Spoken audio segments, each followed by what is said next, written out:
Salut à tous et bienvenue sur la chaîne de la survie en nature. Aujourd'hui, nouvelle vidéo que vous attendez depuis assez longtemps, j'ai vu ça dans les commentaires et qui vous a d'ailleurs beaucoup plu la dernière fois. On parle bien sûr de la vidéo 20 outils de survie. A savoir que dans cette vidéo, on va voir des produits qui sont beaucoup plus chers par rapport à la dernière fois où on n'avait pas dépassé les 35 €, même si dans cette vidéo, il y aura quand même des produits qui sont quand même assez abordables. Bref, sans plus attendre, c'est parti, on va voir tout ça. Alors un très grand merci au partenaire de la chaîne qui est Azimut Nature car il m'a envoyé la plupart des produits qu'on va voir dans cette vidéo, ce qui va permettre de rendre la vidéo plus complète, mais c'est surtout que sans eux, j'aurais jamais pu faire l'épisode 1 et l'épisode 2 qu'on va voir aujourd'hui qui est beaucoup plus cher. Azimut Nature, c'est quoi? C'est tout simplement un magasin qui va vous permettre de vous équiper pour vos prochaines expéditions. Donc vous allez par exemple pouvoir trouver chez eux des tentes, de la nourriture lyophilisée, des kits de survie, des réchauds, enfin bref tout ce que vous avez besoin pour vous équiper pour vos prochaines expéditions. On va voir d'ailleurs ce qu'ils m'ont envoyé tout au cours de la vidéo et sans plus attendre, c'est parti. On va voir tout ça. Comme la dernière fois, j'ai décomposé tout le matériel en plusieurs catégories, ce qui va permettre de voir le matériel plus facilement et surtout de trier tout ça. Et puis sans plus attendre, on va tout de suite passer à tout ce qui est survie et plus précisément kit de survie. Niveau kit de survie, j'ai choisi le tout dernier kit de chez Saul qui est le kit Traverse de chez Saul. C'est un kit de survie qui pèse 208 grammes pour un prix de 21 €. Au niveau du kit de survie, c'est une boîte en métal, donc franchement il n'y a rien à dire. Donc le devant on a la marque et puis à l'arrière on a toutes les caractéristiques du kit de survie avec l'inventaire et toutes les spécifications. Et puis enfin à l'intérieur on a plusieurs choses, en commençant par un petit sachet qui est vraiment très robuste de 1 litre pour pouvoir stocker de l'eau. Ensuite on a 4 petits allume-feu qui marchent vraiment super bien, petit extrait du premier coup. Chaque petit allume-feu brûle 3 minutes. Ensuite, on a un petit sifflet signé Saul.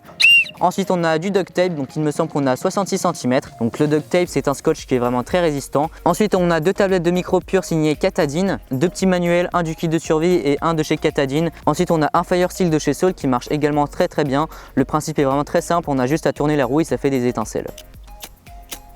Ensuite, on a une grosse épingle qui est également très robuste. Et enfin, pour terminer, on a une couverture de survie qui va permettre de se couvrir ou de faire un abri de survie. Donc voilà, c'est un kit de survie qui est très complet et franchement, rapport qualité-prix, c'est vraiment parfait. Et puis sur ce, c'est parti, on enchaîne avec la suite. Toujours dans la catégorie survie, j'ai ce petit gadget qui est vraiment super pratique si on a une voiture par exemple. Ça pèse 15 grammes et ça coûte seulement 9 €. C'est livré avec un anneau qui va permettre de fixer le petit outil sur un porte-clés par exemple. Et puis ensuite, ça va nous servir à quoi? Tout d'abord, on a un coupe-ceinture qui est juste ici, donc ça se fixe sur le porte-clés et puis ici on a le coupe-ceinture, donc on a une espèce de lame de cutter et ensuite juste ici on a un brise-vitre, donc en fait on a juste à appliquer la partie noire sur la vitre et puis à appuyer et puis normalement il y a une espèce de petite aiguille ou de pointe en métal qui va venir appuyer très fort sur la vitre et ça va péter la vitre. Je vais essayer sur la table. On voit pas très bien mais il y a une aiguille qui est sortie, ça a perforé le papier et ça va aussi casser la vitre. Et puis c'est très pratique et c'est toujours utile si on a un accident par exemple, après je vous le souhaite pas. Enfin pour terminer avec la survie, j'ai ce petit carnet qui paraît banal vu comme ça mais qui en réalité est vraiment super utile si on fait par exemple de la plongée ou si on a besoin d'un carnet étanche. Tu l'as donc deviné, c'est un carnet étanche, ça pèse rien, ça pèse une dizaine d'euros et ça m'avait été envoyé par justement Limitless Équipement, mais après il y a plein de marques comme par exemple Limitless Équipement ou Snodpack. Et puis à l'intérieur, bon ça dépend des carnets, mais on a des carreaux et des pages blanches et puis justement ces pages sont étanches, c'est-à-dire que si on va le mettre dans l'eau, au lieu que ça se déchire totalement, ça va résister. Donc voilà un carnet qui paraît basique comme ça mais qui en réalité peut s'avérer utile. Et puis sur ce, on enchaîne tout de suite avec la catégorie suivante. On passe maintenant à la catégorie médicale. Alors malheureusement j'ai toujours pas de trousse de secours, mais j'ai tout de même un aspire-venin qui peut être utile en fonction de l'endroit où on est. Alors ça ressemble à ça, c'est tout petit et puis ça sert effectivement à aspirer le venin d'un serpent par exemple si on venait à se faire mordre. Donc ça coûte une vingtaine d'euros et puis ça pèse rien, ça se met dans un sac ou dans une poche. Donc à l'intérieur on a plusieurs choses en commençant par l'aspire-venin qui peut permettre d'aspirer le venin d'un serpent si on venait à se faire mordre. Donc après ça dépend des espèces de serpents, bon, on va pas voir toutes ces petites spécifications dans cette vidéo. À l'intérieur on a plusieurs embouts comme par exemple ce petit embout qui est assez gros ou des plus petits et puis ça se met comme ceci sur la pompe et puis après par exemple je me suis fait piquer juste ici ou mordre plutôt juste ici et puis du coup j'appuie comme ceci et puis après ça va aspirer, donc comme vous pouvez voir à l'intérieur ça fait comme une bulle et puis ça va aspirer tout ce qu'il y a à l'intérieur. Donc si par exemple je venais à me faire mordre, donc ça allait aspirer tout le venin. Donc voilà un produit qui est assez pratique, petit, compact et pas cher et qui peut toujours être pratique si on venait à se faire mordre par un serpent ou je sais pas moi une araignée ou un truc comme ça, enfin bref c'est venimeux et puis vous allez pouvoir retirer le venin qui vous a été injecté. Voilà, c'est déjà terminé avec ce petit aspire-venin et puis maintenant on passe tout de suite à tout ce qui est sac et portage et justement je vais prendre mon sac North Face, c'est parti.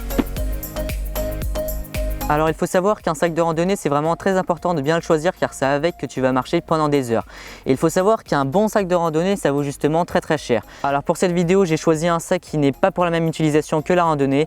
J'ai choisi le sac Basecamp de chez North Face. Alors c'est un sac qui existe en 3 tailles. Ici j'ai la taille M qui a une contenance de 50 litres pour un prix de 115 €. Alors au niveau des caractéristiques techniques sur les tissus, à l'arrière, donc ici on est sur du tissu nylon balistique 840D. Et puis juste ici, donc c'est pour le reste, donc toutes les parties qui sont en rouge, on est sur du tissu laminé TPE 1000D Example de taffetas. J'ai rien compris, mais s'il y en a qui sont spécialistes, bah voilà. Donc voilà, on ne dirait pas comme ça, mais franchement, aller dans un magasin de randonnée ou je sais pas quoi, vous allez tout de suite trouver ce sac. Franchement, j'ai rien à dire dessus, les matériaux ils sont parfaits, toutes les coutures sont parfaites, donc on a des poignées partout pour pouvoir le porter de partout. Donc si vous partez à la montagne, au ski et tout, je vous conseille vraiment de prendre ce genre de sac parce que c'est parfait, vous pouvez le balancer dans la neige, ça ne sera jamais trempé à l'intérieur. Franchement, j'ai rien à dire dessus. Et au niveau des tissus, franchement, c'est parfait. Donc ensuite, à l'intérieur, donc on a une ouverture sur tout le dessus. On a une petite pochette juste ici. Et puis à l'intérieur, on a toute la place qu'on veut pour mettre ce qu'on veut. Après, ça dépend des tailles. Donc ici, j'ai la taille M. J'ai rien à dire dessus, c'est vraiment parfait. Je vous conseille d'aller voir. Le lien est bien sûr dans la description, comme tous les liens. Donc voilà pour tout ce qui était sac et portage. On en verra plus dans la prochaine vidéo avec les sacs de randonnée que je vous montrerai dans la prochaine vidéo. Et puis sur ce, on enchaîne tout de suite avec tout ce qui est éclairage et énergie. Et je prends justement mon réchaud BioLite. Alors dans tout ce qui est éclairage énergie, j'ai 3 choses. J'ai le réchaud BioLite qu'on verra tout à l'heure. J'ai aussi un panneau solaire de chez Soaki, mais j'ai aussi une lampe tactique de chez je sais pas quelle marque. Pour cette lampe, comme son nom l'indique, c'est une lampe tactique, c'est-à-dire qu'elle est toute en métal, c'est étanche, ça peut être balancé en l'air et puis atterrir sur du béton, ça va pas être cassé. Alors on a un petit bouton juste ici pour allumer la lampe, donc voilà, c'est très puissant. Bon là on voit rien, mais de nuit je vous assure que c'est très puissant. C'est une lampe qui fait 2000 lumens, ce qui est pas mal, c'est très bien. On a un zoom juste ici qui va permettre de zoomer x 2000, ce qui va permettre de faire en sorte que le rayon lumineux va être plus ou moins large. Donc voilà, si on fait comme ça sera plus serré, et si on fait comme ça sera plus large. Voilà, vous avez compris, ça coûte environ 14 €, donc c'est vraiment pas du tout cher. Et puis si vous voulez la référence, c'est la XML-T6. Ensuite, j'ai un panneau solaire de chez Soaki qui délivre une puissance de 20 watts pour un prix de 40 €. Malheureusement aujourd'hui il est plus disponible, mais vous pouvez trouver l'équivalent sur Amazon ou sur le net. Donc voilà, c'est un panneau solaire qui délivre 20 watts comme je vous l'ai dit. Il y a 3 panneaux solaires, donc un ici, un ici, un ici.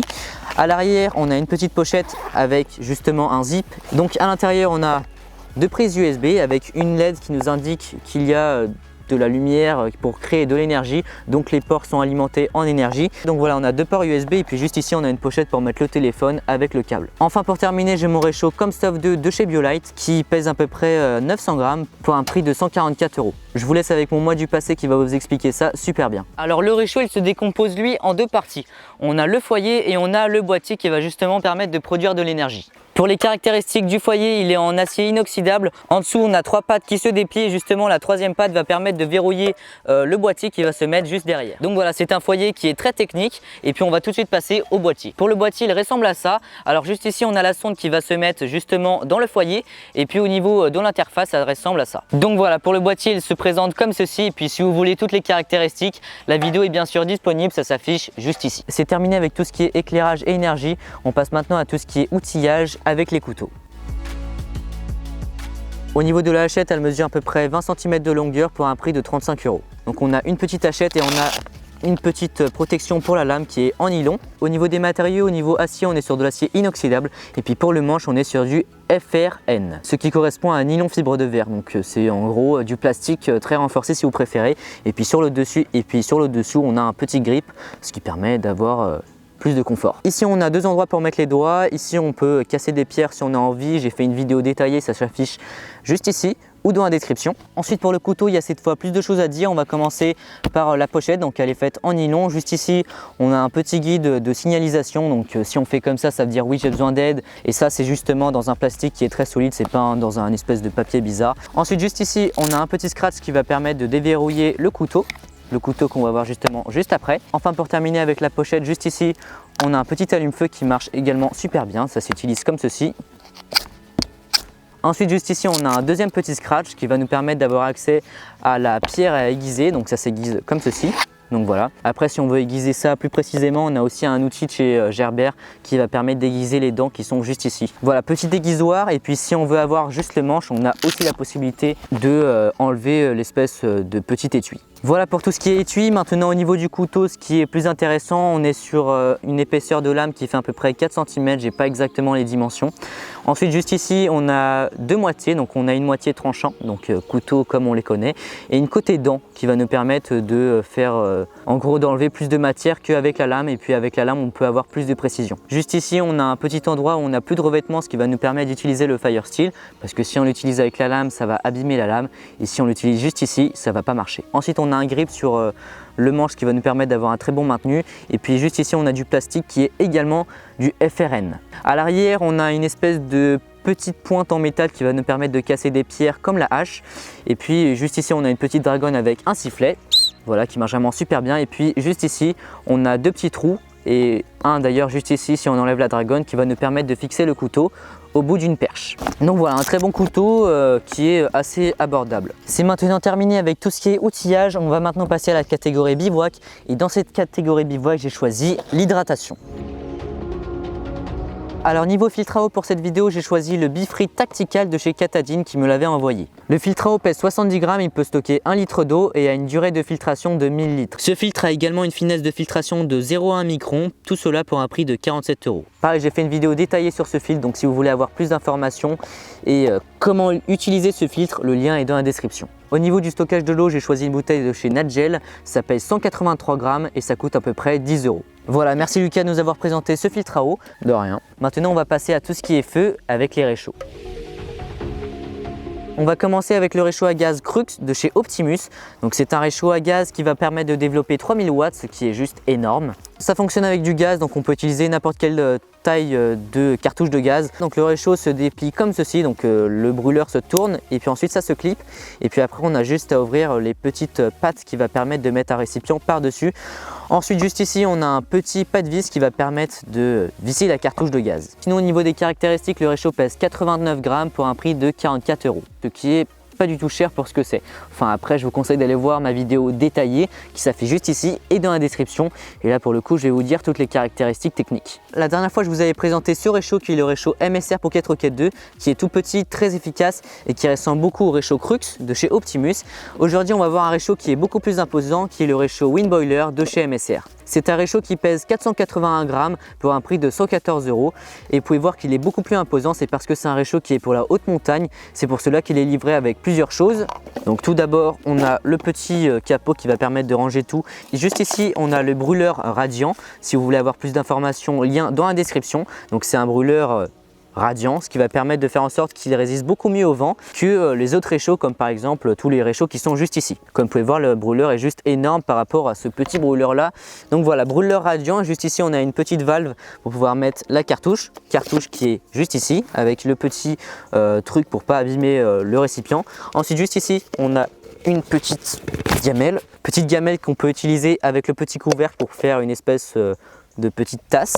Et puis juste ici on a le récipient qui se met sur le brûleur comme ceci. Ensuite juste ici, c'est d'ailleurs pour ça que ce réchaud coûte aussi cher, et on a une valve qui va réguler la pression, c'est-à-dire que quand il y a plus ou moins de gaz dans la cartouche, le réchaud va le détecter et va ajuster la pression, ce qui va permettre d'utiliser la cartouche de gaz beaucoup plus longtemps. Donc voilà, en gros ça va réguler tout seul la pression. Donc voilà pour ce réchaud Wind Boiler de chez MSR. Et pour terminer avec le troisième réchaud, j'ai toujours le Comstuff 2 de chez BioLite, mais cette fois je vais vous montrer la grille. Donc c'est une grille qui se met juste au-dessus du réchaud, ce qui va permettre de transformer le réchaud à bois en barbecue.